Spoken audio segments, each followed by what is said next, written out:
And now here's Joy Williams reading The Itch by Don DeLillo. The itch.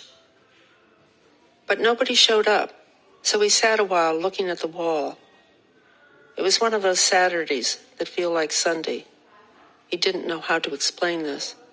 It happened intermittently, more often in the warmer months, and it was probably normal, although he'd never discussed it with anyone. After the divorce, he felt an odd numbness, mental and physical.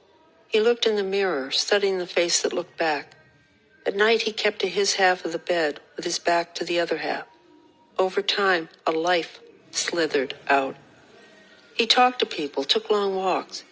He bought a pair of shoes, but only after testing them rigorously. Both shoes, not just one. He walked from one end of the shoe store to the other, 4 times at various speeds, then sat and looked down at the shoes. He took one shoe off and handled it, pressing the instep, placing his hand inside the shoe, nodding at it, tapping with the fingers of his free hand on the rigid sole and heel. The salesman stood in the near distance, watching and waiting, whoever he was, whatever he said and did when he wasn't there. In the office, his desk was set alongside a window, and he spent time looking at a building across the street where nothing was visible inside the rows of windows. There were times when he could not stop looking. He looks and scratches, semi-surreptitiously. Certain days it's the left wrist, upper arms at home in the evening, thighs and shins most likely at night. When he's out walking, it happens now and then, mostly forearms. He was 44 years old, trapped in his body. Arms, legs, torso. Face did not itch. Scalp developed something that a doctor gave a name to, but it itched only rarely, then not at all, so the name didn't matter. His eyes swept the windows across the street horizontally, never vertically. He did not try to imagine the lives inside. He began to think of the itch as sense data from the exterior, caused by some outlying substance, unanalyzable. The air in the room or on the street or in the atmosphere itself, a corruption of the planetary environment. He thought of this, but did not believe it. It was semi-science fiction. But it was also a form of comfort during those long periods of unrest, when he was stretched and then curled and then belly down in bed, a raw body in cotton pajamas, awash in creams and lotions, trying not to scratch or rub. He told his friend Joel that Saturday sometimes felt like Sunday, and he waited for a response. Joel had 2 kids and a wife named Sandra. They were Sandra and Joel, never the reverse. Saturday, Sunday, so what? Wouldn't it be more interesting if Tuesday felt like Wednesday? Even better, if Tuesday of this week felt like Wednesday of next week. Joel was a fellow member of the office staff. He wrote poetry when he was able to find the time, and he'd recently stopped trying to get the work published. He said, "How's the itch? I think of the itch in world history and my mind goes blank." The friend, the former wife, the doctors and nurses, aides in scrubs and sneakers, they knew, no one else. An emperor, a member of the royal family, you need a context that you can work with. A famous statesman scratching in secret. Something that you could research, find some satisfaction. You think so? Or biblical, absolutely. You might find that you're part of a great narrative, thousands of years, the Holy Land, the itch. 1 word, a single syllable. 4 letters. Do you read the Bible ever? A plague in Bible times. I'm serious. So am I. Do the research. I know I would. I can imagine how awful. Middle of the night. Middle of the day. Even worse, his friend said. He was seeing a woman, superficially seeing her. They were 2 reticent individuals, and he hadn't said a word about the itch. When and if intimacy occurred, he hoped it would not be unanticipated. She might otherwise feel traces of the lotions and ointments. His body to hers, arms, legs, elsewhere, the ointments and hypoallergenic creams, the super high-potency corticosteroids. They had dinner now and then, went to a movie, implicitly working out a routine that did not bury them in total mutual anonymity. Her name was Anna with a single N, and this was a fragment of information that interested him, the fact of the missing N. He liked to scribble the name, pencil on notepad, large A, small n, small a. In the office, he entered the name on his desktop device in different fonts, or all caps, or upside down, or cursive, or boldface, or in the characters of remote, non-Roman alphabets. At dinner, she spoke about the movie they just watched. He'd nearly forgotten it, scene after scene of foreboding menace. The near-empty theater was more interesting than the movie. He leaned across the dinner table, sort of half-comically, and asked about her name. Adherence to a family tradition?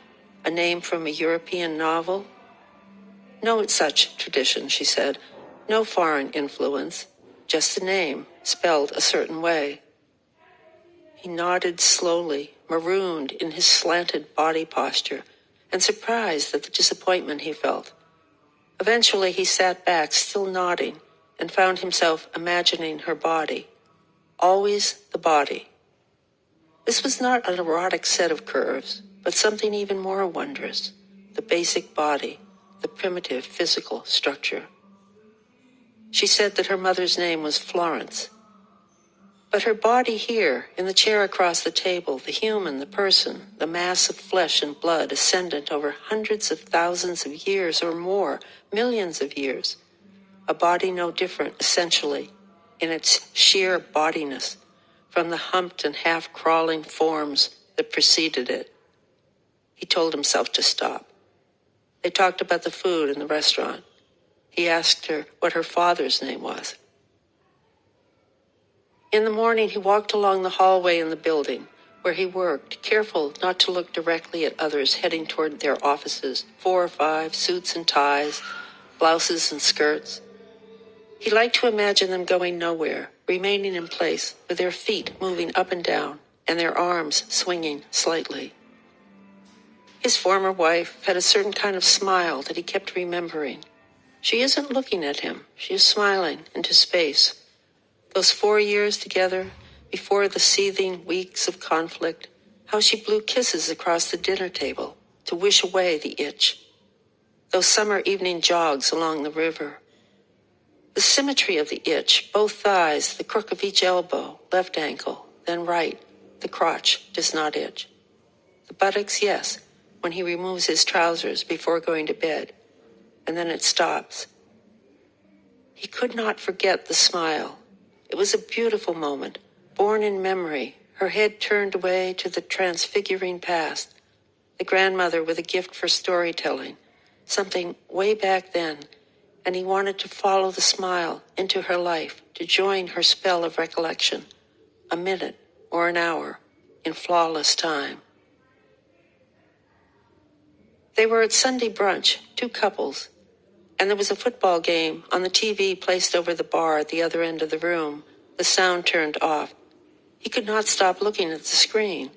The brief action, the slow-motion replays, 3 or 4 replays of an ordinary run or pass or punt, different camera angles, and he joined the conversation at the table and ate his pancakes and kept on watching.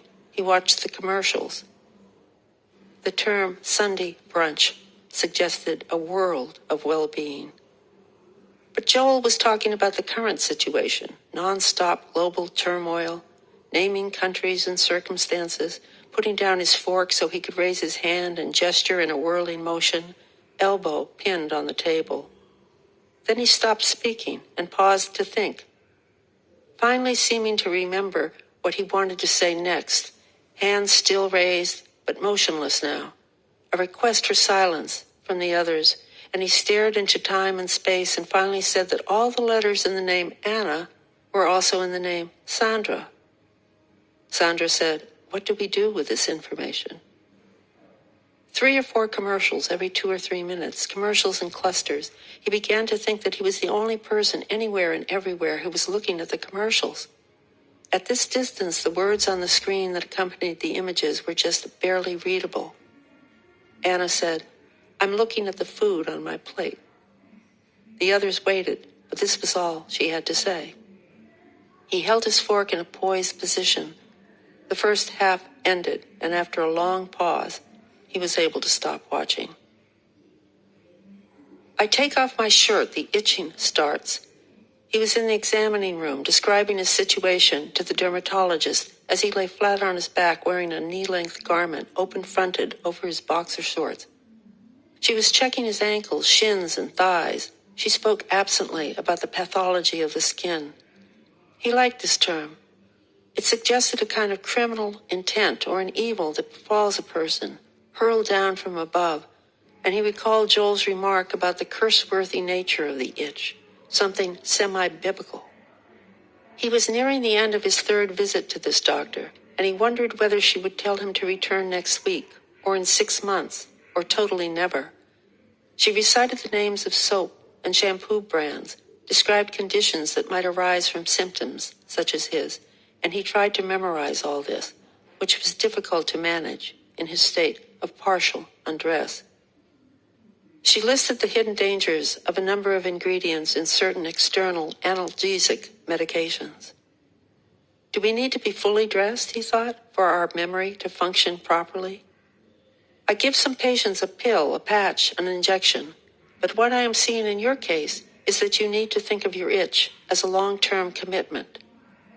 The doctor checked his face, putting her gloved fingers to his cheekbones, forehead, and sideburns. Her assistant, Hannah, had materialized in a corner of the room, and they looked at each other blankly, he and Hannah, and then she left. Joel yielded to rapid-fire blinking when he had something personal to say. Here is what he said. There were times, standing over the toilet bowl at home, when he heard what sounded like words as his urine hit the water in the bowl. This happens how often? He said that it happened on average every 2 weeks or so. Words. He heard the semblance of a tiny voice saying a word, and then maybe another word, and he tried to describe the sound, his feet spread and his hands semi-cupped near his groin in demonstration. Tiny words. I'm not imagining this. Or a noise that is saying something, only when the flow is light. Like something said, an utterance, monosyllabic. They were in the locker room of a local gym in workout gear, getting ready for the squat jumps and the treadmill. You're a poet, words everywhere. Psalm, transrational poetry, 100 years ago, words that have shapes and sounds. The little blips in the water, in the bowl, Zom, transrational. Words and letters are free, outside reason and tradition. When was it ever the case, Joel said, that language could truly describe reality? They look at each other. It happens sometimes. She always initiates the look, her face empty of affect, and he stops speaking or eating and tells himself that it is time to settle into the look. He begins by closing his eyes and holding his breath for a long moment. He will allow himself to be her recruit in whatever it is they are doing. They never talk about the look. It happens, and then it stops. When he opens his eyes and resumes breathing, there she is, Anna, eyes trained on his face, and she is intent on seeing into him or through him, dissolve the man in all his particulars in order to find something else, never mind what. Her face is cool and studied. Is this meant to be some kind of mutual introspection? Is it a simple respite from the skein of endless human exchange? He tries not to analyze the matter. A playful fragment of her childhood, a memory of bittersweet longing. Is each of them trying to imagine who the other person is within the freeze-framed face and eyes? A wordless glimpse of identity, or just a vacant gaze? He tries to go blank, to drain his eyes and mind of the spatial array of sensation, the mental debris. Maybe she simply wants to see and be seen.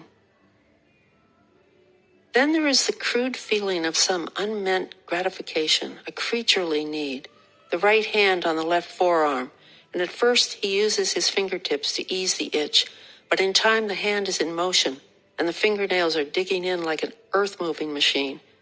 He sits back, eyes closed, and feels a hovering sense of revenge. It doesn't matter to him if this is idiotic. Revenge on your body, Joel said. Maybe, I don't know. I can't help thinking of the itch as a symbol. See what you can come up with personally about yourself. Stick to your poetry. I'm trying to decide on a title for the thing I just wrote. Do you talk to Sandra? Sometimes, yes. She has opinions about what I write. Do you talk to Sandra about the itch? Of course not. Of course not. I know that. Thank you, he said. He stood on the corner, waiting for the light to change. Dogs on leashes lunging at each other. The left hand rubbing the right wrist, and the right hand rubbing the left wrist. There was a pause in traffic, and two people crossed the street, but he chose to stay where he was, knowing that the light would change in 3, 2, 1 second. He liked to watch the numbers drop. The eczema cream with 2% colloidal oatmeal. The multi-symptom psoriasis relief cream with 3% salicylic acid. The emollient-rich formula that provides 24-hour moisturization. His gangly frame and large front teeth gave him a friendly look. People in the office entrusted him with the occasional squalid secret. He was not a threat to do anything or say anything, to take advantage in some way of their faith in his apparent blandness.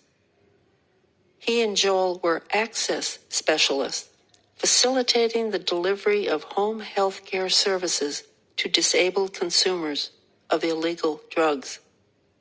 They rarely spoke about the job they were doing. They talked about things that came and went, local news and weather, men firing guns nationwide.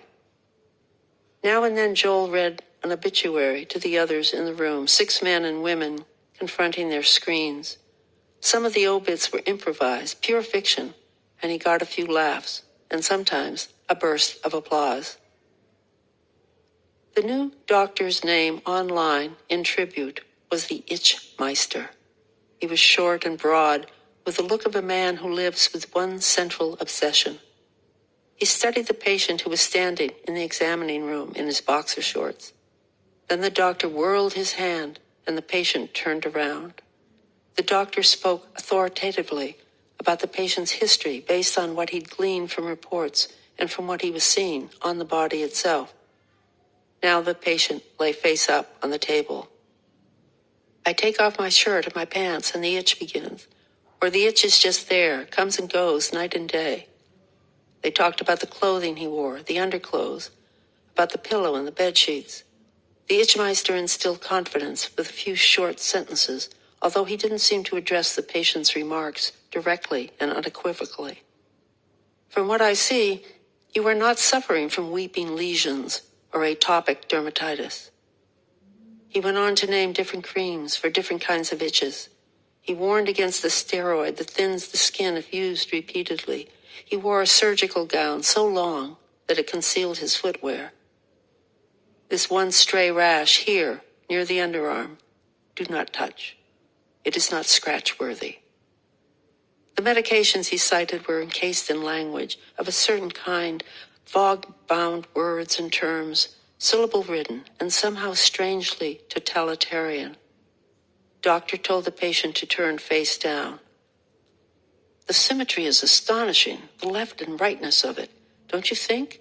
People who itch, worldwide, forearm, buttock, the simultaneity. Doctor spoke not to the body on the table, but to the room, the walls, maybe to a recording device concealed somewhere. It occurred to the patient that this entire session was for the benefit of the doctor's associates in a research institute in some crime-free suburb.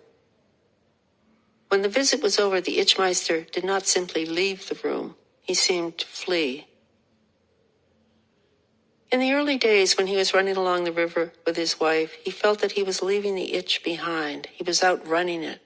Sometimes he raised his arms as he ran, surrendering to a benevolent life force. Joel would not discuss the lines. They were just the lines. The spacing also was simply what it was. The space breaks, the word breaks, the dangling word. I want to be a poet to the bone, but there is nothing in the work that I want to talk about.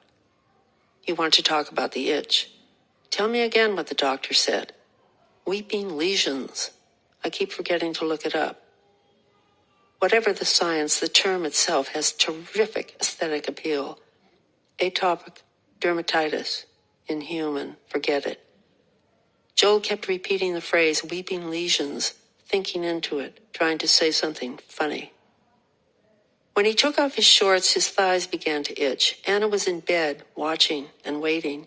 He kept his hands steadfastly at his sides. The surroundings in her bedroom were unfamiliar, and he stood a moment, smiling, acknowledging her sweet scrutiny. The itch went away, but she was still there. What a deliverance it was for him, a release from day to day, he and she, so simple, being happy for a time. They stood against the wall of the building, lunch break, two women, colleagues, smoking, and he positioned himself near the curbstone, watching them. I smoked twice in my life, he said. The first woman said, How old were you? 17, then 27. You remember these numbers, she said. I remember them. I think about them. He liked watching them smoke. There was a casual grace in their gestures, the sort of autonomic movements of hand gliding toward face, lips parting, the way the head slips back, barely noticeable, as the woman inhales, first one and now the other, and then the head rocking slightly when she blows the smoke out of her mouth, the deep relief, eyes closing, one woman, briefly, then the other. He had to remind himself that he was separating the act from its consequences. How long did you smoke? The first woman said. First time, maybe a week and a half. Second time, 2 weeks. And now you expect to live forever. Not when I'm in the office. What do you expect then? I expect to jump out the window next to my desk. The second woman said, Take us with you. At home, he walked from one room to the other and then forgot why he was there. His smartphone rang, and he went back to the first room and picked it up, half expecting to see a message telling him why he'd gone to the other room. 2 hours later, he was back on an exam table, seated at the edge, doctor in her 60s, studying his left forearm, lifting and looking, peering into the scratch marks, into the pores, the tissue itself. Do not let others scratch your itch. It will not succeed, she said. You yourself must scratch. The room was small and seemed semi-abandoned, stale air, rumpled documents, pinned to corkboards, things scattered randomly. The doctor asked him questions and then repeated whatever he said. He tried to place her accent, Middle Europe maybe, and this gave him confidence in her abilities. When itching stops now and then, 5 minutes, 6 minutes, you are a little bereft. What do you think? He looked for a smile, but it wasn't there. You will spend less time in the shower. I have been told this. You have been told this, but not by me, she said. She was looking directly into his face now. She looked and talked. He was sure that she spoke 4 or 5 languages. Other patients, they are worse. I am also worse. You are nowhere in the competition. I fool myself. I try to talk myself out of being worse. You are eating. You are sleeping. I am eating. I have forgotten how to sleep. The older you will get, listen to me, the less you will walk and talk, and the more you will itch. She kept on looking, staring him into deep levels of retreat. Look at where we are, in the last room at the end of the long hall. I will walk 4 times a day from there to here, and then there from here to there, and all over again. I try to tell myself this is not a 13th century hospital for the destitute and the dying, but it is not so easy for me to be convinced. He liked listening to her, but she was speaking into free space. When I talk to non-itching people about the itch, they start itching. This is true? This is true, she said. I spoke to a group in Warsaw. They were professors and students. The longer I spoke about the itch-specific nerves, about sensory neurons in mice, the more scratching I could see in the audience. Did they ask questions about this? No questions. I do not accept questions in public forums. When she was finished poking at his extended arm, she did not return it to his side, but simply let it go, dropping it abruptly, and then took the long way around the table and lifted the other arm. He said, "Do you ever itch?" She looked at him, finding new dimensions in this particular patient, and then repeated the question in a voice meant to resemble his. "My only itch is what is around me," she said in her own voice, "and why I am here." When the visit was ending, the patient put on his pants, shirt, and shoes, and the doctor wrote a couple of prescriptions. When you pick up the medications, you will be reading the instructions printed on the inserts, but you will not follow them. They are stupid and misleading. Do not use the medications 2, 3, 4 times a day. You are hearing me say this. Once a day. He felt obliged to repeat this. You will scratch and scratch, but you will also remember what I am saying. What are you saying? You are nobody without the itch. He took the long walk along the hall and thought of the doctor alone in her castaway office. The elevator took forever to arrive. When he and Anna went for a walk, sometimes bumping hips along the way, talking about nothing much, all they were doing, he thought, was being themselves. It was an innocence that placed them for a time beyond responsibility. But the affair gradually changed from a liquid to a solid. If we fall in love, what does it mean? She said. I find it strange to feel so much affection for a man I don't really know. He walked with his head down, concentrating on what she was saying. I don't really know you. This is not just the detail, she said, pretending to laugh miserably. People in the lobby were arrayed and waiting. One elevator was being repaired and the other was blinking down at them from the 5th floor, delayed in its descent.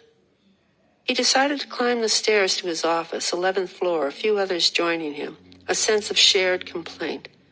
Halfway up the first flight, he began counting the steps and then decided that he needed to go back to the bottom step and start over properly from 1. He did this, occasionally looking down as he counted, aware that he was moving his lips. A man in a suit and tie and baseball cap squeezed past, taking 2 steps at a time. He'd gone a floor and a half before he began to notice the shoes he was wearing. He looked and counted, reminding himself of the fact that he didn't like these shoes and trying to understand why he'd bought them anyway. He began to climb more slowly, seeing himself walk back and forth in the shoe store, trying to feel his way into the shoes. Not truly seeing himself, but experiencing a misty image somewhere in the air within arm's reach. People kept passing him on the stairs, and he kept looking down, counting the steps, seeing the shoes. He'd walked back and forth several times, and then sat a while, the only customer in the store, and examined one of the shoes, hand and eye, scrupulously. Was it too much trouble, too awkward to tell the salesman that he didn't want the shoes? Did he think that the salesman would be disappointed, his day ruined? He didn't know the answer, but he was beginning to feel victimized, belatedly, by the salesman, the shoe store, and the shoes, and he stopped counting the steps 1 flight before he reached his floor. In the office he sat at his desk, left wrist in the prime of its morning itch, and he looked out the window, his eyes sweeping across the face of the building in the semi-distance, revisiting the horizontal pattern of the windows. He looked left to right, reading the windows like a book, line by line. Finally, not to tell her felt like cheating. They had a corner table in a nearly empty cafe. His plan was to avoid details and simply say that the itch was a livable condition, but not likely to be alleviated any time soon.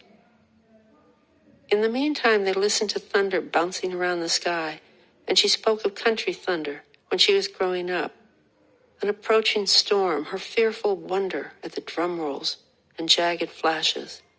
He watched her talk, her fairness, the face and hair and small hands, the way she used the 3 middle fingers of one hand to brush lightly over the corresponding fingers of the other hand. A gesture of remembrance, anxious or soothing, he wasn't sure. It's not a contagious disease, he would say, or some ancestral burden that trails a family into future generations, and he might end with a dash of deadpan humor. If you itch too, think of how much we'd have to talk about. The building where he lived was within walking distance, and he suggested that they go there. She'd never been to his apartment, and she shrugged a small okay. When she went to the restroom, he paused briefly and then hurried to the men's area and locked himself in a stall and lifted his left trouser leg and scratched frantically in terminal haste, returning to the table before she did. The rain was just beginning to fall, and they went single file along the walls of buildings, muttering mild swear words. In the apartment, he watched her stroll around the living room, noting the books and photographs, and looking briefly into the small, neat, narrow kitchen. She sat on a sofa, and he was in a chair on the other side of the coffee table. He gave her a brief history of places in which he'd lived. He was whispering for some reason. He said nothing about the itch. In bed, it was all body action, wordless, and in the interval that followed, he lay alone, absently scratching, and reminded himself that he'd placed all the tubes and jars inside the medicine cabinet and in the small storage area beneath the sink beyond her range of vision. This was not an involvement, he thought, in which each of them was no one without the other, but he didn't know what to make of it. He spoke her name aloud when she returned to the room. Then he walked her home, 2 hunched figures, behind an umbrella that he held tilted against the wind. Joel talked to him quietly in a corner of the office. It had happened again, an instance of spoken words in the soft splash of his urine in the bowl. Where, here? Home. Has to be home. Here I use the urinal. Home, there's just the bowl. Not simply a sound that resembles a word. It's saying something. But if it's a word, why can't you identify the word? I look at the little splash. I look and listen. I try. You think it's saying something. It has a certain expressiveness. It conveys. It communicates. He was blinking rapidly. Okay, it's a word, but how do you know it's an English word? That's my language. This is getting dumber and dumber, you know that? I'm telling you because I trust you. Sandra knows about this? I haven't been able to bring myself to tell her. Tell her, I'd be interested to hear. Picture the scene, Joel said. She follows me to the bathroom, stands and waits while I unzip. You can tell her without showing her. She'll laugh. She'll tell our kids. I didn't think of that. 8 years old, 6 years old. Imagine their response. Zom. You remember, good for you. Trans-rational poetry. Shapes and sounds. The futurist. Zom. You remember, a shape, a sound. Tell your kids, Zom. Let them say the word. They went back to their desks and bent into the screens, scrolling through their messages. This is how near sleep attenuates a person's awareness. Everything else is gone.